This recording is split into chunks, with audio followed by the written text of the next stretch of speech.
राजपथ का नजारा नया नया सा है, देखने लायक है। मगर विक्रम के दिमाग और उसकी साइकिल एक दूसरे से होड़ कर रहे हैं।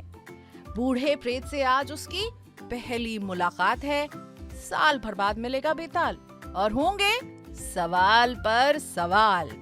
विक्रम ने साइकिल पार्क में टिकाई और पेड़ के नीचे पहुंच गया। बूढ़ा बेताल कंबल ओढ़े पेड़ की फुनगी पर उल्टा लटका था।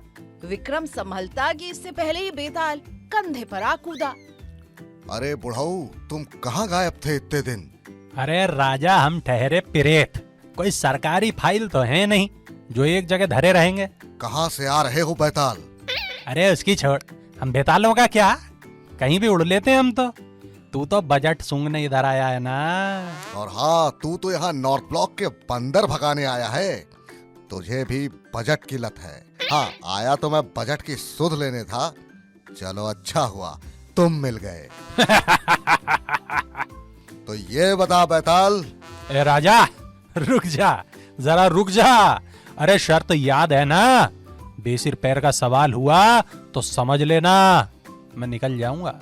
हाँ हाँ, मुझे पता है। अब ज्यादा नखरे तो मत कर।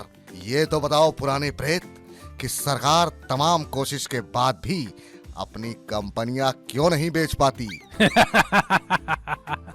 अरे राजा, ये तो सरकार को भी नहीं पता कि उसकी कंपनियां क्यों नहीं बिकती।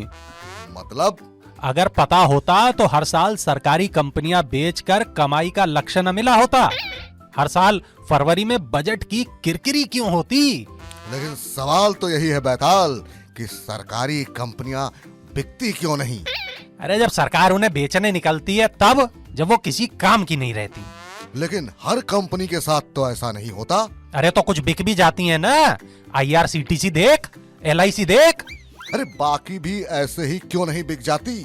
अरे देख विक्रम, सरकार समझती है कि उसकी हर कंपनी सोना है, मगर बाजार के लिए कई सरकारी कंपनियां किसी कीमत की ही नहीं है। अरे तो फिर पैसे कोई क्यों डालेगा? जैसे? अरे जिन सरकारी कंपनियों के पास बाजार में मोनोपोली है, उनके शेयर भी बिक जाते हैं और कंपनी भी, जैसे कि तेल कंपनियां, बिजली कंपनियां। मगर घाटे वाले IDBI बैंक को कोई ग्राहक ही नहीं मिल रहा। ए बुढ़ाओ, तो भारत पेट्रोलियम क्यों नहीं बिकी? अरे यार राजा, सरकार के नौकरशाह जिन कंपनियों से कमा रहे हैं, मलाई काट रहे हैं, उसे वो क्यों बिकने देंगे? अरे इतना धीमा चलती है सरकार कि LIC का IPO लाने में 2 साल लग गए। देर सही लेकिन दुरुस्त होना चाहिए। अब देख राजा, तू बुड़बक है। शेयर बाजार एवरेस्ट की ऊंचाई छूकर फिर गड्ढे में आ गिरा और सरकार अपनी कंपनियों को बेचने की योजना बनाती रह गई, और इसे कहते हैं मौका चूकने की कला। ये जो तू बड़े दफ्तर देख रहा है उधर नॉर्थ ब्लॉक में, वहां इस कला का ट्रेनिंग सेंटर चलता है।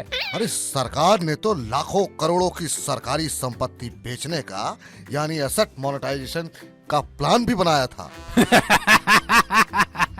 अरे तुझे मेरा जवाब समझ में नहीं आया या जानबूझकर बात बढ़ाने की कोशिश कर रहा है? अरे भड़कता क्यों है बेताल? पूछ रहा हूँ कि फिर अब सरकार क्या करेगी? अबे करेगी क्या? अगले साल का नया लक्ष्य बताएगी और पिछले साल की भूल जाएगी। भाई यही तो है भारत का बजट। मगर सरकारी कंपनियां न बिकने से जो कमाई में कमी हुई है उसका क्या होगा? ये घाटा कैसे भरेगा? अरे यार, तू बड़ा बौड़म है क्या? अरे घाटे से किसे फर्क पड़ता है? सरकार कर्ज लेगी और चुनाव लड़ेगी। मगर कर्ज और वो साख? बे बस बस, अब तू आ गया अपनी पुरानी लत पर। अब मैं जा रहा हूँ मुंबई में, मुझे बेतालों की मीटिंग में जाना गुरु। अरे बेताल बेताल, सुनो सुनो, कल मिलोगे ना? हाँ मिलेंगे मिलेंगे, नाइट स्टे इसी पेड़ पर है मेरा।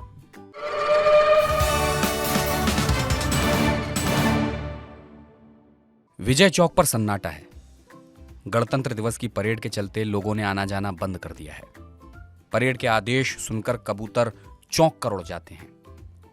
विक्रम रेल भवन के पास की गली से छिपते छिपाते पेड़ तक पहुंचने की कोशिश कर रहा था कि तभी दरोगा की नजर पड़ गई। राजा विक्रम दौड़ा लिए गए। सवालों के कारण विक्रम का दम फूल रहा है। अब बेताल को क्या पता कि राजा क्या झेल रहा है, वो तो उड़ते हुए पेड़ पर आ जमा होगा। परेशान विक्रम ने नीति आयोग गोल चक्कर पर लगे ट्रैफिक सिग्नल का सहारा लिया तो सुनाई पड़ा वही परिचित ठहाका। अरे बुढ़ऊ, यहाँ कहाँ? हमें तो लगा आज मुलाकात ही नहीं होगी। अरे हमें पता था आज हमारे नरेश पुलिस के हत्थे चढ़ेंगे।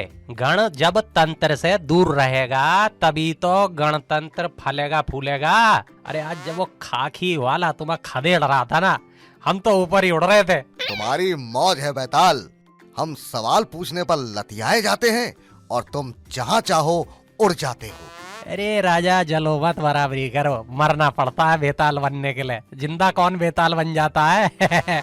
अरे मजाकिया भूत, बड़ी मौज में हो। अब सवाल सुनो।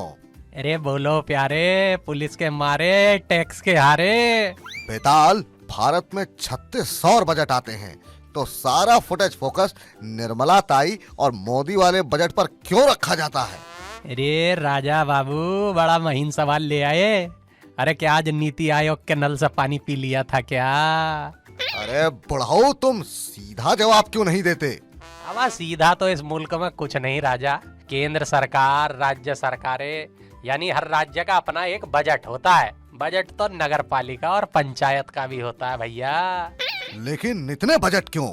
क्या संसद वाला बजट समझ करके काम नहीं चलेगा? अरे विक्रम बाबू, राज्यों का बजट सुनना बहुत जरूरी है।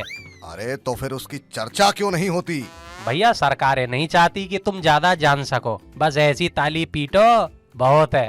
मतलब? अब देखो भैया, केंद्र सरकार की योजनाएं राज्य से होते हुए ही जनता तक पहुंचती हैं। सो तो है। और राज्य सरकारें भी अपने बजट से बहुत सी योजनाएं चलाती हैं। यानी डबल इंजन। अरे गुरु, हो गया ना जुमले का जुकाम। वैसे राजा, तुम्हारी जिंदगी को सरकार सबसे ज्यादा प्रभावित करती है और वो तुम्हारे सबसे करीब की है। अरे ताऊ, सरकार से दूरी भली, करीब हुई तो मुसीबत। अच्छा, तू सीख गया पंच मारना। और क्या बेताल? अरे मेरा मतलब ये है कि अर्थव्यवस्था में सब कुछ होता है मांग से। राज्य सरकारों का खर्च ही बुनियादी है। जो सड़क, पुल, पुलिया, स्कूल, अस्पताल, पार्क, खड़ंजा, सीवेज, नल बनाने में जाता है, उसी से विकास होता है और दिखता है। ये बात तो समझ में आ गई ताऊ। तो फिर राज्य का बजट ज्यादा कान लगाकर सुनो, क्योंकि तुम्हारा भला तो वहीं से होगा। हे प्रेत, अरे ये भी बताओ कि टैक्स तो केंद्र की तरह राज्य सरकारें भी चूसती होंगी। अरे टैक्स कोई नहीं छोड़ता राजा बाबू, उनके अपने चाबुक हैं, जमीन की रजिस्ट्री, वाहनों के पंजीकरण वगैरह वगैरह। मतलब जनता दोहरी पिसती है। यार राजा, तू इमोशनल हो रहा है। अब ज्ञान की बात नहीं हो सकती। भारत में रहकर टैक्स पर अफसोस करता है रे, कितना नादान है राजा। चल अब मैं जा रहा हूँ। अरे सुनो सुनो प्रेत, अभी और सवाल है। अरे अब नहीं जा रहे, और वो देख फिर आ रहे हैं पुलिस वाले, भाग ले तुरंत, नहीं तो बेटा भागने लायक भी नहीं बचेगा।